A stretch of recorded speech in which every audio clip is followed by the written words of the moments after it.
हो हाँ। नमस्कार। आज हम एक बहुत ही अनोखी यात्रा पे निकल रहे हैं।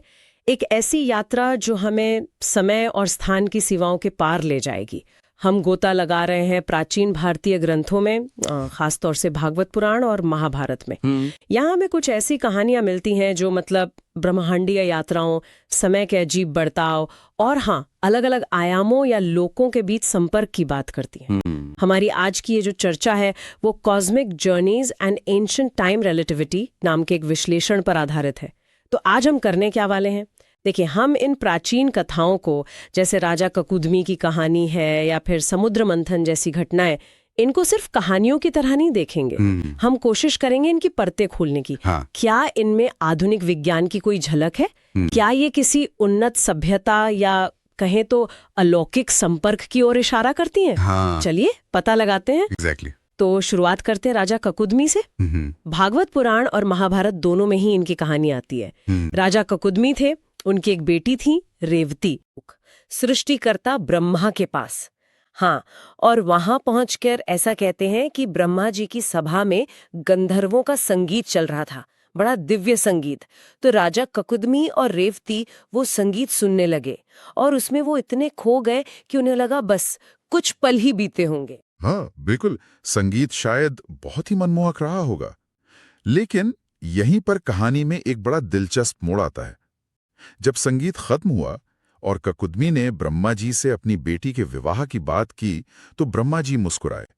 उन्होंने कहा कि राजन, जितनी देर आपने यहाँ ये संगीत सुना है ना, हाँ, उतनी देर में तो पृथ्वी पर कई युग बीत गए हैं। क्या कई युग बस उतनी सी देर में? जी हाँ, ब्रह्मा जी ने समझाया कि अस्तित्व के अलग अलग तल हैं, अलग अलग लोक हैं, और हर लोक में समय की गति वो बिल्कुल अलग होती है। ब्रह्मलोक का शायद एक क्षण पृथ्वी के हजारों या लाखों साल के बराबर हो सकता है। अरे बाप रे, ये तो मतलब सोचने वाली बात है। तो फिर उनके वर का क्या हुआ जिनके बारे में वो सोच रहे थे? ब्रह्मा जी ने बताया कि जिन वरों के बारे में वो सोच रहे थे, उनके तो कुल के कुल नष्ट हो चुके हैं। कई पीढ़ियां गुजर गईं। उन्होंने ककुदमी को सलाह दी कि अब आप पृथ्वी पर वापस जाइए और इस समय वहां जो बलराम हैं, उनसे रेवती का विवाह कर दीजिए। और फिर जब राजा ककुदमी और रेवती वापस पृथ्वी पर आए, तब क्या हुआ? वो तो बिल्कुल बदल गया होगा सब कुछ। बिल्कुल, उनके तो होश उड़ गए होंगे। उनकी जो भव्य राजधानी थी कुशस्थली, वो अब थी नहीं, उसकी जगह द्वारका नगरी बस चुकी थी। अच्छा। और लोग, उस युग के जो मनुष्य थे, वो पहले के मुकाबले कद में छोटे, शक्ति में कमजोर, और उनकी उम्र भी कम हो गई थी। सब कुछ बिल्कुल नया, अपरिचित।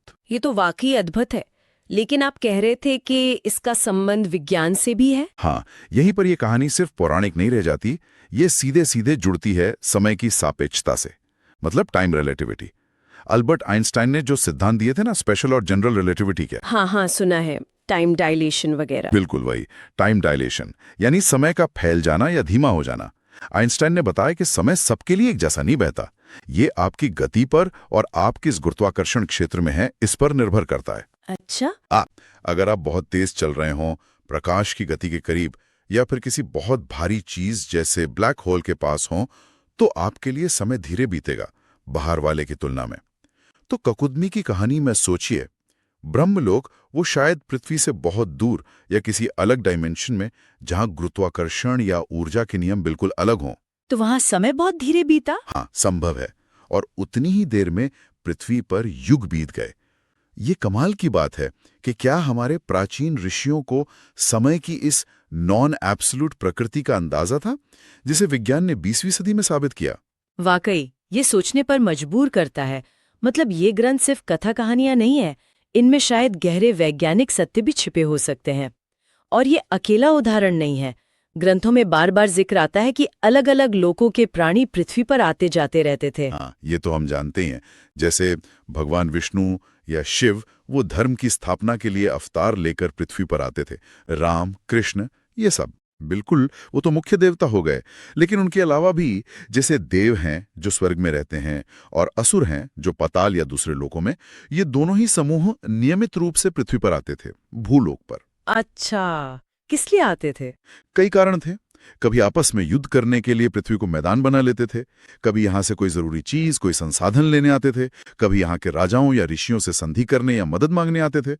तो पृथ्वी एक तरह से एक मीटिंग पॉइंट जैसी थी, अलग अलग लोगों के बीच का चौराहा। ये तो दिलचस्प है।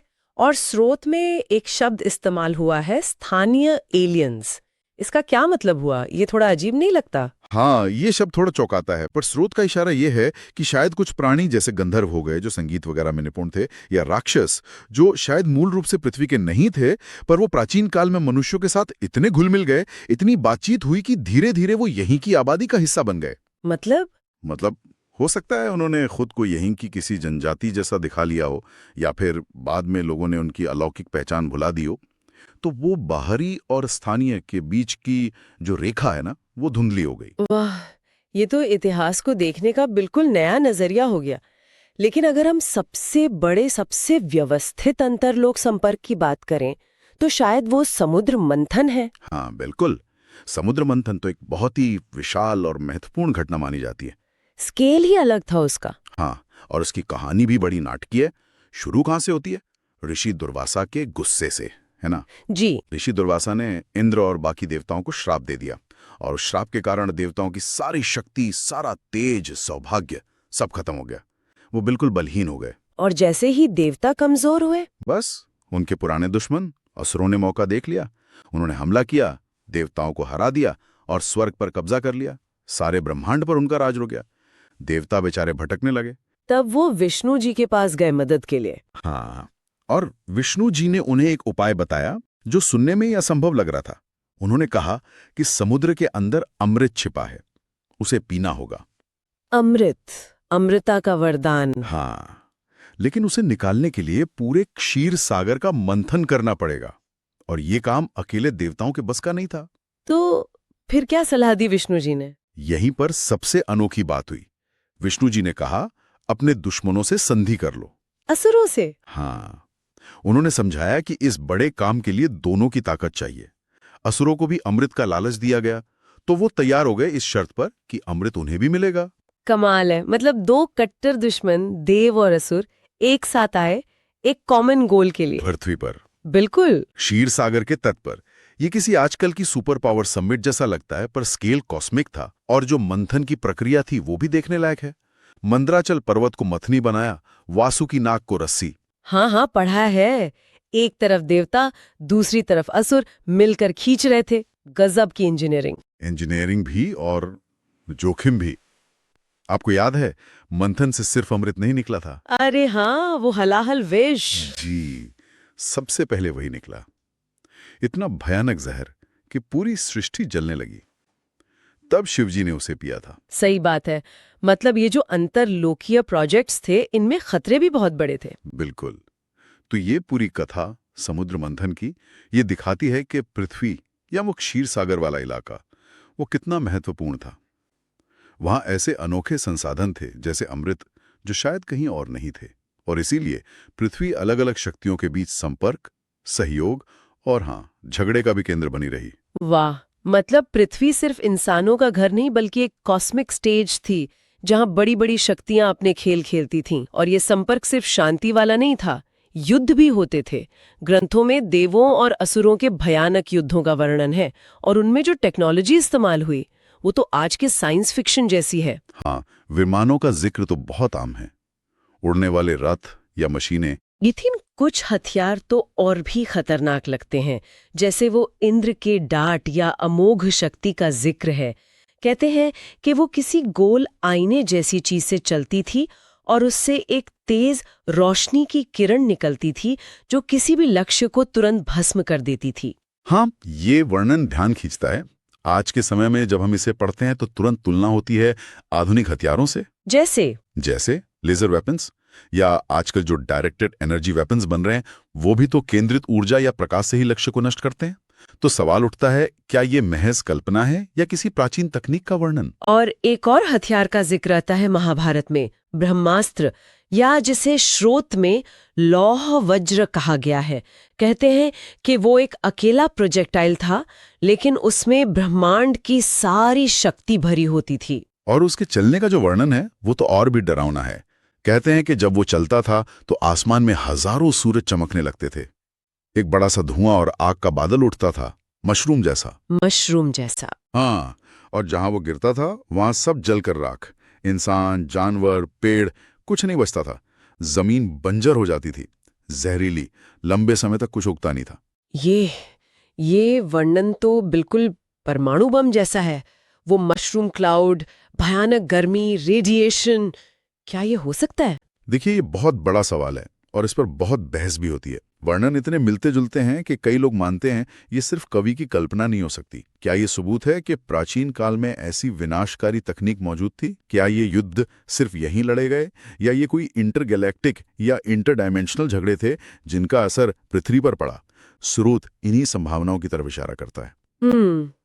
ये वाकई सोचने पर मजबूर कर देता है कि हम अपने अतीत के बारे में कितना कम जानते हैं। तो चलिए आज की इस गहरी छानबीन को थोड़ा समेटते हैं। हमने देखा कि हमारे प्राचीन ग्रंथों में, जैसे भागवत पुराण और महाभारत में, ऐसी कहानियां हैं जो आज की वैज्ञानिक अवधारणाओं से मेल खाती सी लगती हैं।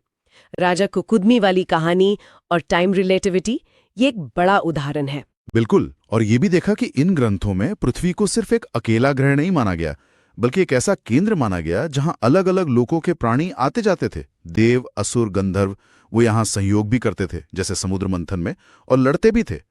पृथ्वी का एक खास महत्व था। हाँ, और फिर वो विमानों और उन भयानक हथियारों का जिक्र, इंद्र का डांट, लौह वज्र या ब्रह्मास्त्र, ये हमें सोचने पे मजबूर करते हैं कि क्या प्राचीन काल में कोई बहुत उन्नत तकनीक थी जो अब खो चुकी है? लेजर जैसे हथियार, परमाणु बम जैसे हथियार, ये सवाल तो हैं। जवाब शायद अभी नहीं है, पर ये ग्रंथ हमें इन दिशाओं में सोचने के लिए प्रेरित जरूर करते हैं। कुकुदमी की यात्रा से लेकर विमान युद्धों तक, ये कथाएं वाकई समय, स्थान और तकनीक की हमारी समझ को चुनौती देती हैं। हाँ, ये हमें याद दिलाती हैं कि ज्ञान सिर्फ आज की प्रयोगशालाओं में ही नहीं है। शायद हमारे प्राचीन मिथकों और कहानियों में भी बहुत कुछ छिपा है। क्या इन्हें सिर्फ मिथक मानकर भूल जाएं, या ये किसी गहरे ब्रह्मांडीय सिद्धांत को समझाने के लिए बनाए गए रूपक हैं? या फिर एक और संभावना, क्या ये किसी वास्तविक, बहुत पुराने, उन्नत अतीत की धुंधली सी यादें हैं जिसमें ऐसी तकनीकें थीं, ऐसे संपर्क थे जिन्हें हम आज शायद समझना शुरू कर रहे हैं?